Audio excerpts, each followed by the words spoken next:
El ejercicio número 3 de nuestro ejercitario número 4 nos dice cuánto sigue. En una turbina de 2 etapas, el rendimiento interno de la segunda etapa es 5 puntos porcentuales menos que el de la primera etapa. La entrada de la turbomáquina es de 20 kilogramos por centímetro cuadrado y 260 grados centígrados. La descarga es de 0,06 kilogramos por centímetros cuadrados. También nos dice que al final de la primera expansión se extrae vapor para alimentar un calentador de fuel, ¿verdad? Un calentador de fuel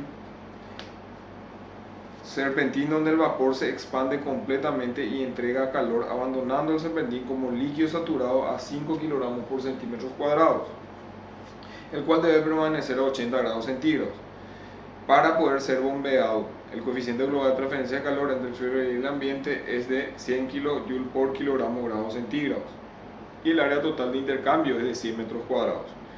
La relación de masa que se expande en la segunda etapa y la de la extracción es de 10 y las pérdidas mecánicas en el eje son de 200 cb y 100 cb en el reductor.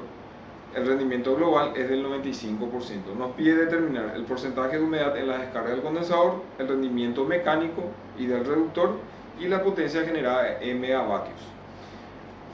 De nuestro análisis inicial tenemos que nos dice que el rendimiento interno de la segunda etapa es 5 puntos porcentuales menos, ese sería el rendimiento interno de la primera etapa menos el 5%. ¿Sí? Nos da que la presión de entrada a la primera turbina es de 20 kilogramos por centímetro cuadrado y una temperatura de 260 grados centígrados. Además sabemos que en la expansión, en el punto 2, tenemos una calidad del 100%, ¿sí? O sea, tenemos vapor saturado y también nos da la presión que dice que una vez que entra el serpentín esto se condensa completamente y sacamos vapor, sacamos líquido saturado a una presión, o sea, una calidad de líquido saturado con la presión del condensador. Obviamente cuando tenemos esta presión que nos indica la salida, nosotros sabemos que el calentador trabaja, o el intercambio de calor trabaja a presión constante, por tanto la presión que tenemos en este punto sería la presión que tendríamos en 2, 6 y 3. También nos da una relación de masas, ¿verdad? Que es igual a 10, que nos dice que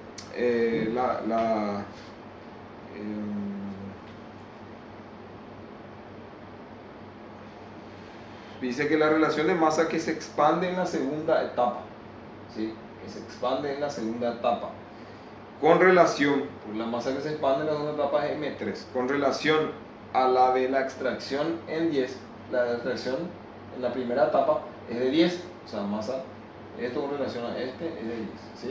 Nos da una pérdida de 200 cb en el eje, ¿verdad? Que es igual a 147 kilovatios, en el reductor de 100 cb, que es igual a 73,5 kilovatios. Nos da un rendimiento global del 95% y para nuestro intercambiador de calor nos dice que la temperatura del fuel se debe mantener a 80 grados centígrados del fuel, ¿sí? La temperatura del infinito, la temperatura ambiente, la temperatura al cual la temperatura ambiente o la temperatura infinita es de 30 grados centígrados, nos da un coeficiente de intercambio global y también el área que es de 100 metros cuadrados. Bueno, entonces analizando el punto 1 tenemos una presión y una temperatura con el cual a través de la aplicación que tengamos, podamos determinar las propiedades termodinámicas. Entonces tenemos la entalpía 1 y la entropía 1. Entonces para el punto 1',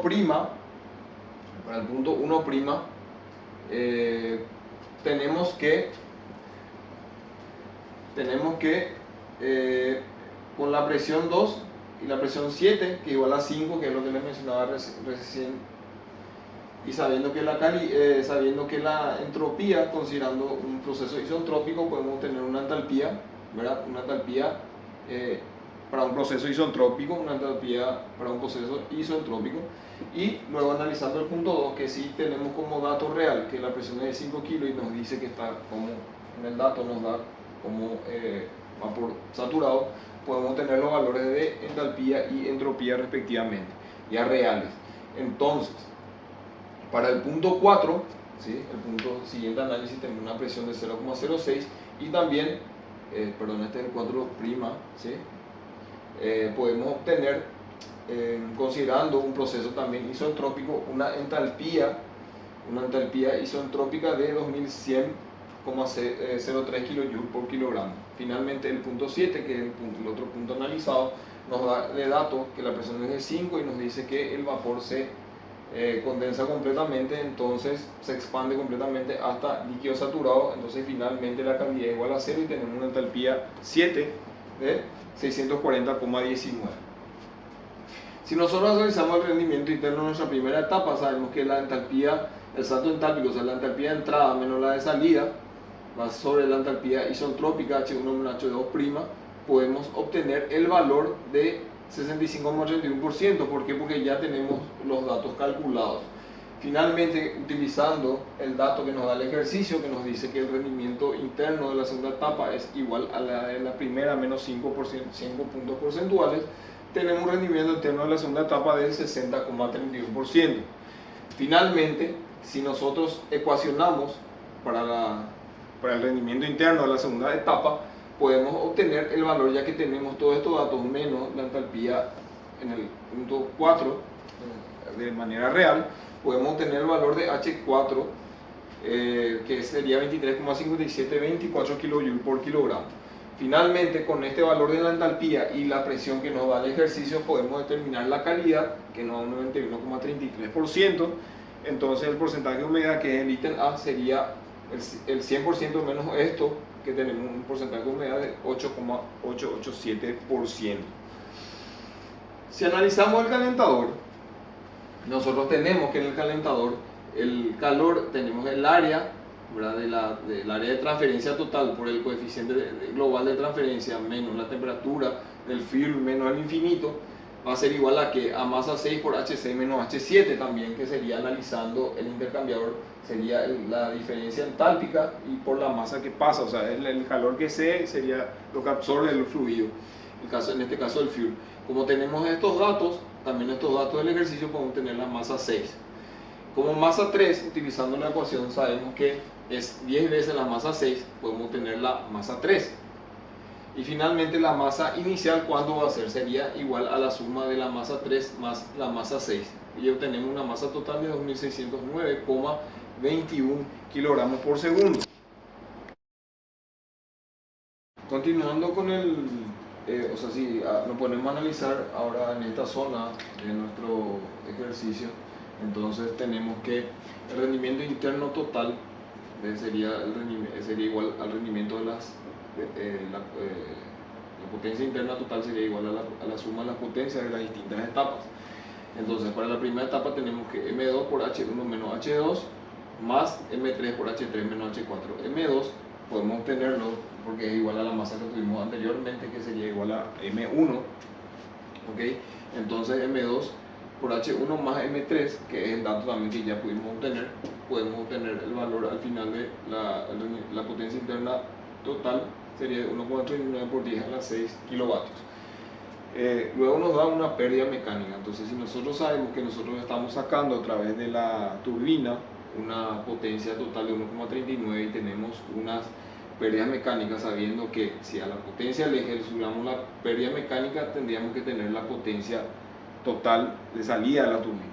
Entonces, finalmente de eso podemos sacar que la potencia en el eje, como la pérdida mecánica es de 147 kilovatios, que es muy poco con relación a la potencia que genera la turbina, entonces al final tenemos una potencia de 1,3976 por 10 a las 6 kilovatios.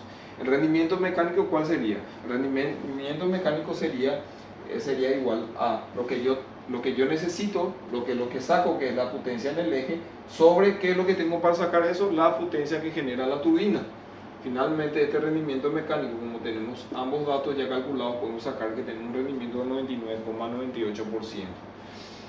Si nos vamos al reductor, sabemos que la potencia en el reductor, si a esta potencia en el reductor le sumamos las pérdidas en el reductor, ¿cuál sería lo que obtendríamos? Tendríamos la potencia en el eje, que sería la entrada. Entonces, nosotros tenemos N sub E, el eje.